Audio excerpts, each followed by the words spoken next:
Dorival Júnior vai deixar o São Paulo para trabalhar na seleção brasileira. Vídeo de hoje do canal do Nicola traz novidades sobre o assunto, te atualiza sobre Ferreira, acertado com o tricolor e conta outra bomba importante. Corinthians nos últimos dias conversou com o Arboleda, zagueiro cujo contrato no tricolor se encerra em 31 de dezembro.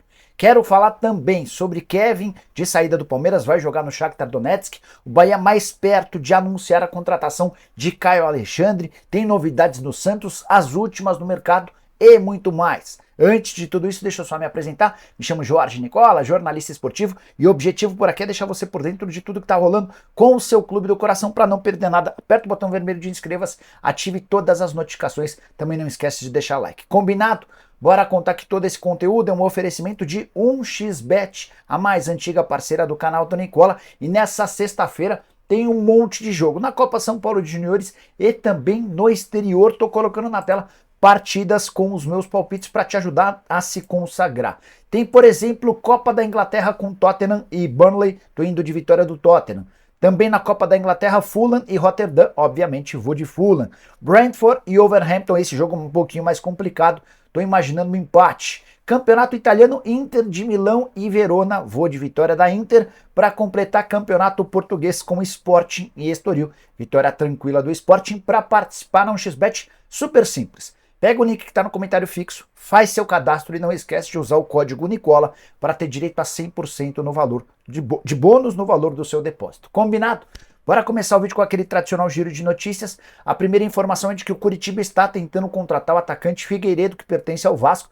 Figueiredo, que já apareceu muito bem nas categorias de base e também no time principal, perdeu espaço com o Ramon Dias e a negociação pode acontecer em breve. Já o Fortaleza, que é o volante Bruno Gomes, que pertence ao Curitiba. Não está descartada, inclusive, a possibilidade de uma troca de jogadores e o Fortaleza cedendo atletas para o Coxa, de olho em reforços para a Série B. Janino agora é oficialmente jogador do Zenit, negociação para mim para lá de esquisita. O time russo vai pagar 5 milhões de euros por um zagueiro de 26 anos de idade, convocado frequentemente para a seleção brasileira. Só a título de comparação, o Corinthians anunciou recentemente a compra de Lucas Veríssimo por 8 milhões de euros, ou seja, o Veríssimo com uma cirurgia no joelho, 2 anos mais velho do que o Nino, está sendo comprado pelo Corinthians por 8 milhões de euros e o Fluminense está vendendo o Nino por 6 milhões de euros. Confesso, não ter entendido nada dessa operação. Para completar, Jô, lembra dele? Ex-atacante do Corinthians, é novo reforço do Amazonas, que disputará a Série B do Brasileiro em 2024. O Botafogo está muito perto de anunciar a chegada de Savarino, meio atacante que já foi do Atlético, pertence ao Real Salt Lake, negócio de 13 milhões e 200 mil reais. Nas últimas horas, o Botafogo também anunciou de forma oficial a chegada de John, ex-goleiro do Santos, do Internacional, e que estava no Valladolid. Saideira do giro de notícias, o Internacional oficializou a chegada de Lucas Alário, centroavante argentino que estava no Frankfurt. O Inter paga 8 milhões de reais para comprá-lo do Frankfurt, salários de 733 mil reais por mês, livres de impostos, além do pagamento de luvas. Não tive acesso às luvas. Bora falar agora sobre o Bahia, que segue se reforçando para essa temporada, e o nome mais próximo de ser contratado nesse momento é de Caio Alexandre. Meio-campista de 24 anos, pertence ao Fortaleza, negociava há meses, ou há semanas, para ser mais preciso, com o Palmeiras. O Bahia entrou na parada nos últimos dias, fez uma proposta maior do que a do Palmeiras e espera fechar o acordo nas próximas horas, no máximo até o fim de semana. A ideia é que o Caio Alexandre participe da pré-temporada com o Rogério Ceni e companhia. O Bahia viaja no dia 8 lá para Manchester, na Inglaterra. Importante lembrar que o Fortaleza está adquirindo 50% dos direitos econômicos do Caio Alexandre junto ao Vancouver Whitecaps, negócio de 2 milhões e meio de dólares. Fortaleza, inclusive, já pagou 3 parcelas dessa negociação, 2 parcelas, a terceira está sendo paga agora. E o Bahia está nos finalmente para poder anunciar de forma oficial a chegada do atleta. Bahia que já contratou o Everton Ribeiro e também fechou com o Jean Lucas. Agora busca também um atacante, um camisa 9 de referência. Bora falar sobre o Vevaren. Nagasaki, time japonês. Aí você deve estar se perguntando, o que você quer falar do time japonês? É que o presidente do Vevaren, o Akito Takada, está revoltado com o Santos. Tudo porque o Peixe contratou o Fábio Carille e ignorou solenemente o contrato em vigência do treinador com o clube da segunda divisão japonesa. Santos não entrou em contato, não fez menção a pagamento da multa rescisória, enfim, absolutamente nada. O clube japonês, inclusive, divulgou uma nota demonstrando a chateação e a preocupação com o comportamento do Santos e também do Fábio Carille. Nessa nota, o presidente do Vevaren afirma que 16 dias antes do anúncio do Carille como técnico do Santos havia sido registrado um novo acordo de contrato entre o técnico brasileiro e o clube japonês. Dá para dizer que o Carille fechou suas portas de vez no futebol asiático depois desse comportamento, e o Santos também pode ganhar em breve um processinho contra si lá na FIFA. Hora de falar sobre o Palmeiras, que está mais perto de anunciar a venda de Kevin. O Verdão estava trabalhando em duas frentes para vendas de atletas. Kevin para o Shakhtar Donetsk e Arthur para o Zenit. Conversa entre Palmeiras e Zenit está fechada pelo Arthur, mas o Arthur resiste em relação à negociação e esse negócio de 15 milhões de euros fixos mais 3 milhões de euros em bônus está ameaçado. Já em relação ao Kevin, atacante de 20 anos de idade, formado na base, enorme potencial, mas que não tem sido muito bem aproveitado pelo técnico Abel Ferreira. Não sei o motivo, mas o Abel parece ter alguma resistência em relação ao atleta. Diante desse cenário, Kevin pediu para ser negociado e o Palmeiras avançou nas tratativas com o Shakhtar Donetsk. O negócio deve ser fechado em 12 milhões de euros fixos, 64 milhões de reais, além de 4 milhões de euros em bônus, mais 21 milhões de reais. Esses bônus estariam atrelados ao desempenho do atleta com a camisa do clube ucraniano. Palmeiras ainda tentou nos últimos dias adquirir um percentual que pertencia ao Desportivo Brasil. O Desportivo Brasil não aceitou essa oferta e a negociação vai ser retomada agora com o fechamento do negócio. Além dessa situação da venda, o Palmeiras também acertou nos últimos dias mais duas renovações de contrato. Gabriel Menino, que tinha vínculo até dezembro de 25, estendeu seu contrato até dezembro de 27, enquanto o Zé Rafael teve um aumento salarial e a extensão do contrato até dezembro de 2026. Bora falar agora sobre o Corinthians, que desistiu de Gabigol. Bomba do final da noite dessa quinta-feira. E a decisão, que foi confirmada por um dirigente corintiano, para mim, tem a ver com a falta de respostas do Flamengo e do Gabigol. O Corinthians vinha desde o ano passado tentando contratar o Gabigol, mas, diante da ausência de posicionamento dos dois, do Gabigol e do Flamengo, o Corinthians deu um prazo. O prazo foi esgotado e nem o Gabigol nem o Flamengo se manifestaram. Diante disso, o Corinthians deixou vazar a informação de que não tem mais negociações. Pode ser uma estratégia para forçar o Gabigol e o Flamengo a se posicionarem. Se o Flamengo e o Gabigol voltarem atrás e derem alguma posição para o Corinthians, a negociação será retomada. Se não, o Corinthians vai partir para um plano B ou um plano C. Na terça-feira, data da sua apresentação da sua posse como presidente, o Augusto Melo chegou a afirmar que já tinha outros dois nomes mapeados do mesmo nível do Gabigol. Entrei em contato com uma fonte no Corinthians para saber que nomes seriam esses e a pessoa disse que não há nenhuma negociação em andamento para essa função de centroavante, até por ser uma posição das mais complicadas.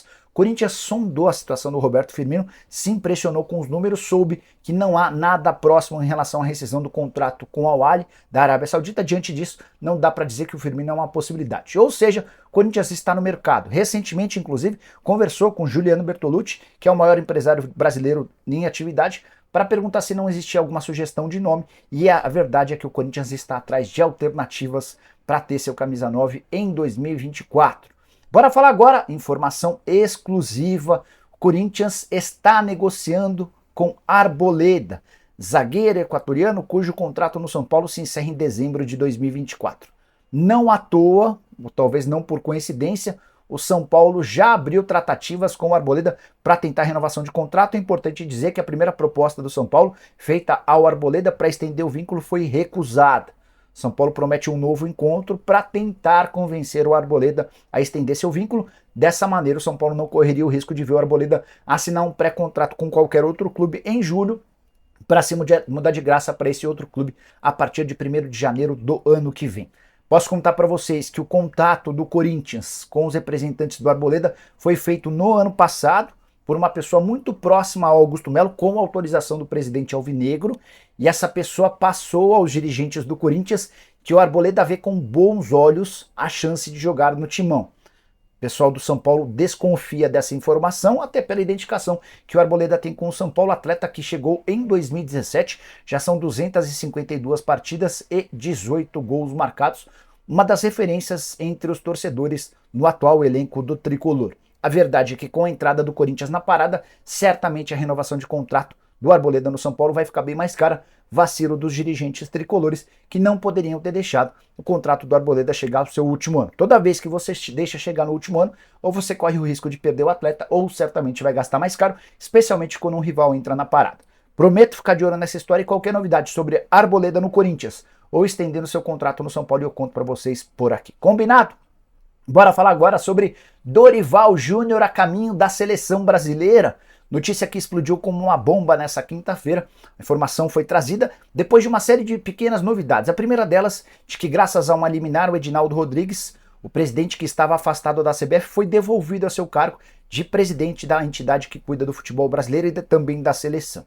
Diante disso, a partir daí o Edinaldo começou a deixar vazar a informação de que a sua prioridade por agora é encontrar um novo técnico para a seleção brasileira. Ele quer definir alguém que fique em definitivo. Vocês sabem que o contrato do Diniz se encerra na metade do ano.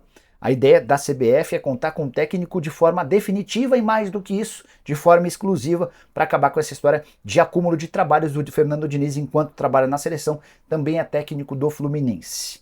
Como é que vai ficar essa questão? E é aí que surge a informação que caiu como uma bomba no São Paulo. A notícia é de que o Dorival Júnior é o nome dos sonhos de Edinaldo Rodrigues. O Edinaldo, inclusive, já teria entrado em contato com o Dorival e também com o Júlio Casares. Consegui a informação de que ninguém fez contato com o Dorival, mas o São Paulo foi avisado pelo pessoal da CBF a respeito do interesse na contratação do treinador. Resta saber se o Dorival vai aceitar um convite para trabalhar na seleção diante desse caso interino, né? Porque o Edinaldo volta à CBF numa questão delicada. Ele volta graças a uma liminar que a qualquer momento pode ser cassada e a eleição que já estava sendo marcada para um novo presidente tornaria essa decisão da contratação do Dorival Júnior nula. O que eu posso assegurar também é que a multa rescisória no contrato do Dorival com o São Paulo é de 3 salários, ele ganha R$1.200.000 por mês, ou seja, estamos falando de R$3.600.000 de multa. Outro ponto importante, Dorival já está arrumando as malas lá em Florianópolis, onde passou férias, para se reapresentar ao lado do elenco e também com a sua comissão técnica nesse sábado, data marcada para o início das atividades no Tricolor. Qualquer informação a respeito, a gente volta para contar para vocês. Combinado? Esquece de deixar like, de se inscrever no canal. Deixa eu só contar uma atualização importante.